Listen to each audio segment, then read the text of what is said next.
original, en esta ocasión tan significativa para mí, me decidí en darles la primera parte del primer audiolibro perteneciente a la novela de Five Nights at Freddy's, Los Ojos de Plata.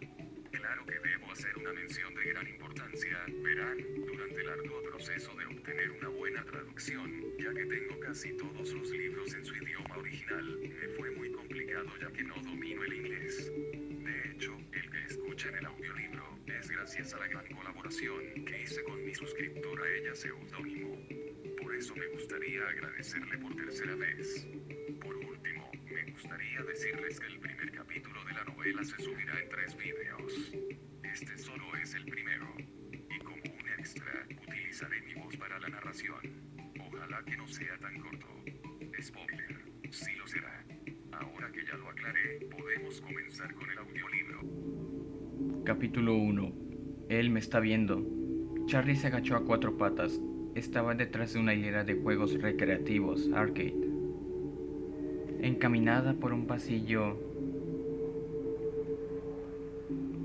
entre juegos y consolas, sobre el amasijo de cables y enchufes inservibles que tenía bajo los pies, se sentía acorralada. La única salida era pasar junto a esa cosa, y no era lo bastante rápida para lograrlo. La veía acechar de un lado a otro, buscando algo que se moviera entre las máquinas. Apenas tenía sitio para desplazarse, pero trató de gatear hacia atrás. Un pie se le enganchó en un cable, y así que tuvo que detenerse y retorcerse para soltarse. Oyó el ruido de metal contra metal, y la máquina más lejana cayó hacia la pared. La cosa golpeó de nuevo y rompió la pantalla, para después atacar la siguiente. Chocaba contra ellas casi rítmicamente, y se abría paso hacia Charlie, cada vez más cerca. Tengo que salir de aquí. Aquel pensamiento desesperado no ayudaba. No tenía escapatoria. Le dolía el brazo y tenía ganas de llorar.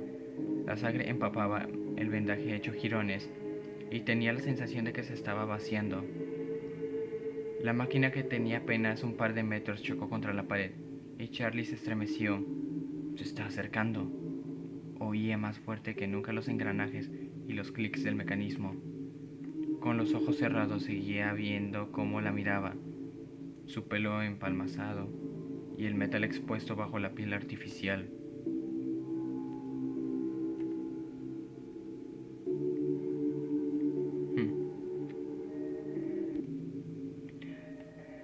De pronto, la cosa tiró de la máquina que tenía delante, que se desplomó como si fuera un juguete. Los cables que tenía bajo las manos y las rodillas desaparecieron de un tirón. Charlie casi se cayó de bruces, recuperó el equilibrio y miró hacia arriba justo a tiempo para ver cómo un gancho se cernía sobre ella. Bienvenidos a Hurricane, Utah. Charlie dedicó una sonrisa irónica al cartel y siguió conduciendo.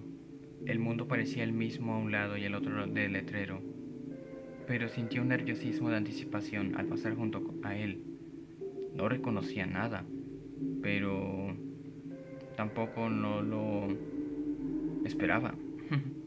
Sobre todo estando en las afueras, donde todo eran autopistas y espacios vacíos. Se preguntó qué aspecto tendrían los demás, cómo serían ahora. Hacía 10 años que eran mejores amigos, pero entonces pasó aquello y todo acabó, al menos para Charlie. No había visto a ninguno de ellos desde que tenía 7 años. De niños habían intercambiado cartas sin cesar, especialmente con Marla, que escribía tal como hablaba, de forma rápida e inconexa, pero a medida que crecieron y se habían distanciado, las cartas habían ido esparciéndose en el tiempo y las conversaciones habían perdido aquel viaje. Solo eran superficiales y llenas de pausas incómodas. Charlie repetía sus nombres como para asegurarse de que aún los recordaba. Marla, Jessica, Lamar, Carlton, Michael. En realidad, Michael era el motivo del viaje. Habían pasado 10 años desde su muerte, 10 años desde que sucedió aquello, y ahora sus padres querían reunirlos a todos para la ceremonia de aniversario. Querían que todos sus viejos amigos estuvieran presentes cuando se anunciara la beca que habían creado en su nombre. Charlie sabía que era lo correcto, pero aún así le parecía algo macabro. Sintió un escalofrío y bajó el aire acondicionado, a pesar de que sabía que no era por el frío. A medida que se acercaba al centro de la ciudad, Charlie comenzó a reconocer algunas cosas, varias tiendas y el cine, el cual ahora presentaba el taquillazo del verano. Se sorprendió momentáneamente y después sonrió a sí misma. ¿Qué esperabas? ¿Que todo siguiera como antes? ¿Un monumento a tu marcha? Congelado para siempre en julio de 1985. Lo cierto es que eso era exactamente lo que esperaba. Miró el reloj. Aún faltaban varias horas para la cita. Pensó en ir a ver la película, pero sabía lo que quería hacer en realidad. Giró hacia la izquierda en dirección a la salida de la ciudad. 10 minutos después paró y salió del coche. La casa se alzaba amenazadora sobre ella, con una silueta oscura hendida en el radiante cielo azul. Respiró profundamente para serenarse. Sabía que estaría allí. Un vistazo furtivo a los extractos bancarios de su tía. Algunos años atrás le habían revelado que la hipoteca estaba pagada y que la tía Jen seguía pagando los impuestos. Solo habían pasado 10 años. No había alguna razón para que eso hubiera cambiado. Charlie subió los peldaños despacio, contemplando la pintura desconchada. El tercer escalón tenía una tabla suelta y los rosales se habían adueñado de una parte del porche, donde las espinas estaban furiosas entalladas a la madera. La puerta estaba cerrada con llave, pero Charlie conservaba la suya. Lo cierto es que nunca la había usado. Mientras se la quitaba del cuello y la deslizaba en la cerradura, recordó a su padre congelándole la cadena. Por si la necesitas. Bueno, había llegado el momento. La puerta se abrió con facilidad.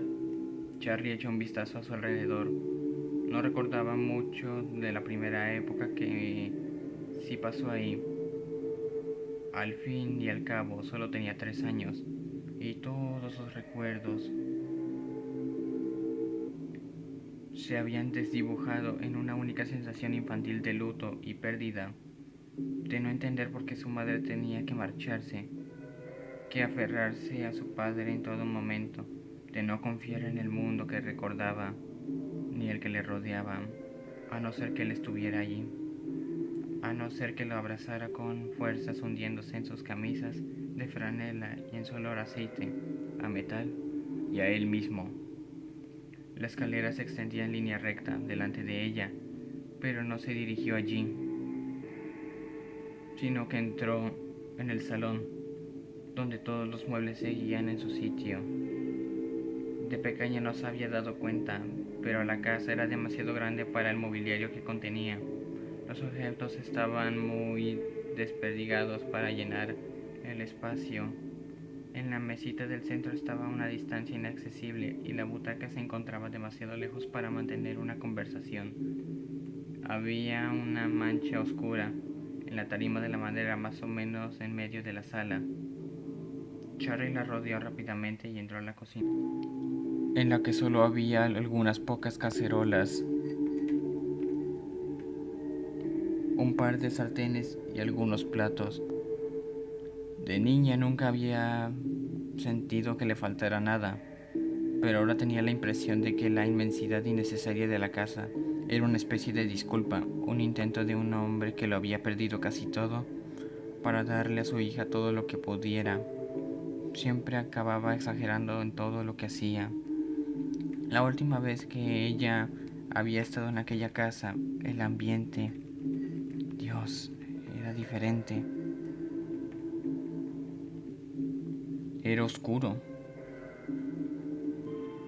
y todo daba la sensación de ir mal. La subieron en sus brazos a su habitación. pese a que ella tenía 7 años y habría llegado antes de haber ido caminando sola, pero la tía Jane se detuvo en el porche, la levantó y la llevó protegiéndole la cara como si fuera un bebé expuesto al sol. Una vez en su cuarto, la tía Jane la dejó en el suelo y cerró la puerta. Le dijo que hiciera una maleta y la niña se echó a llorar porque era imposible que todas sus cosas cupieran en aquella bolsa tan pequeña.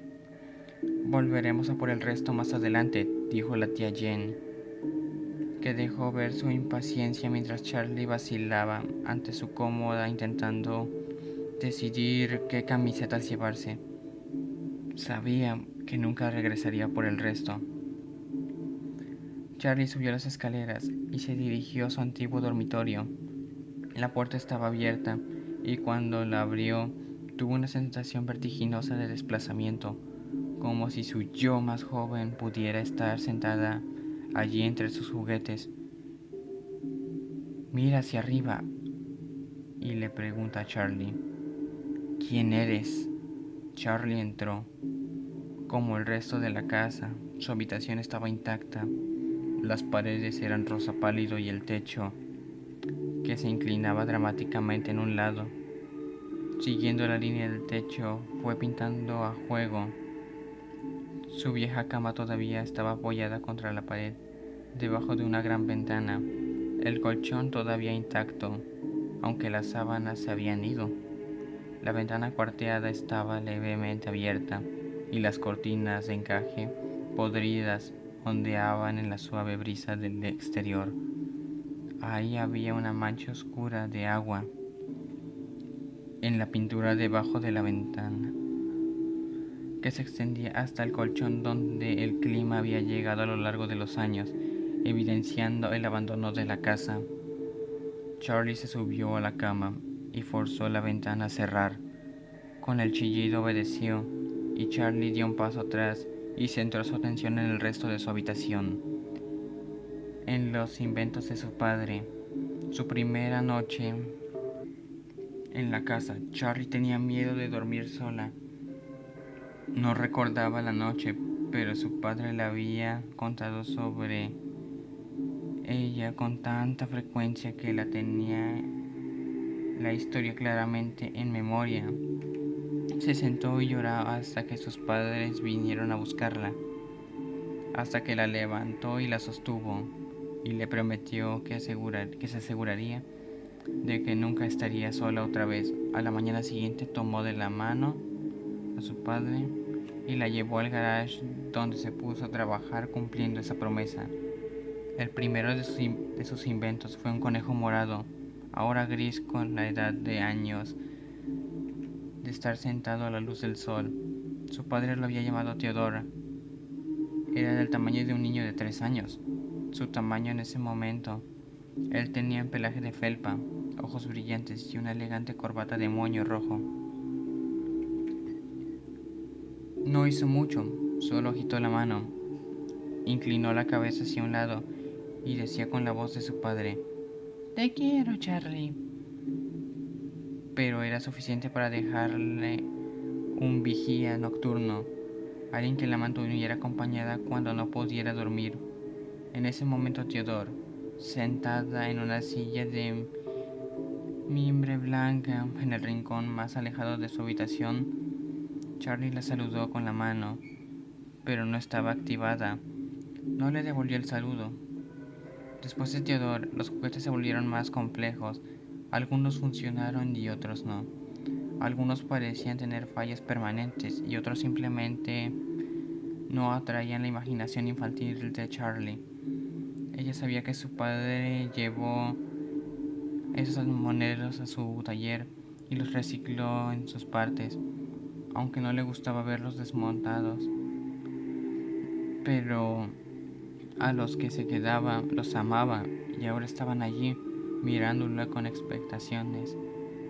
Sonriente, Charlie presionó el botón al lado de su cama. Se escuchó un leve sonido, pero no pasó nada. Él la presionó de nuevo, manteniéndolo presionado durante más tiempo, y esta vez, al otro lado de la habitación, Con el cansado crujido de metal sobre metal, el unicornio comenzó a moverse. El unicornio, a quien Charlie había llamado Stanley por alguna razón que ya no podía recordar, estaba hecho de metal y había sido pintado de blanco brillante, y rodó alrededor de la habitación en un par de pistas circular, meneando la cabeza hacia arriba y hacia abajo. La pista chilló ahora cuando dobló la esquina y se detuvo al lado de donde Charlie estaba sentada, en la cama. Ella se agachó y se arrodilló a su lado en el suelo, acariciando su costado. Su brillante pintura estaba astillada y descascarada. Su rostro había sido oxidado con el paso del tiempo, de modo que sus ojos daban una decaída mirada alegre. «¿Necesitas una nueva capa de pintura, Stanley?», dijo Charlie en voz alta. El unicornio miró adelante sin respuesta. Al pie de la cama había una rueda hecha de metal remendado. Siempre le había recordado algo que podría encontrar en el submarino. Charlie lo giró. Se detuvo por un momento, luego cedió, girando como siempre. Al otro lado de la habitación, la puerta del armario más pequeña se abrió y salió Ella en su pista, una muñeca del tamaño de una niña, llevando una taza de té y un platillo en sus pequeñas manos como ofrenda. El vestido de Ella todavía estaba tambaleando y sus zapatos de charol todavía brillaban. Tal vez en el armario Ella había estado protegida del daño de la humedad. Charlie tenía un atuendo idéntico cuando ella y Ella tenían la misma estatura. «Hola, Ella», dijo suavemente. Cuando la rueda se desenrolló, Ella se retiró al armario de nuevo. La puerta se cerró detrás de ella. Charlie la siguió hasta una pared del armario. Los armarios habían sido construidos para alinearse con la inclinación del techo, y había 3 de ellos.